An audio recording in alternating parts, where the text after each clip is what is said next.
Lotte Auster, som er tidligere klaverlærer på Hørsholm Musikskole, hun har opfundet og produceret dette bingospil, som hedder Musikkens Bevægelse. Da Lotte gik på pension, opkøbte jeg hendes lager af dette spil, så nu ligger det altså på min webshop, og jeg vil her demonstrere, hvordan det anvendes. Hver elev får 1 eller 2 plader, og på bordet ligger brikkerne, som skal lægges på i bunker, så alle kan se dem. Hver brik passer til et billede på pladerne, ligesom i det kendte bingospil.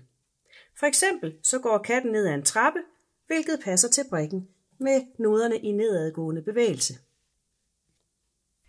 Lærerens opgave er at have et eksemplar af hver af kortene, blande dem, og så spille kortene et ad gangen, bevægelsen som man ser på kortet. Der er ikke nogen nøgle, så man kan selv bestemme, om man vil spille højt,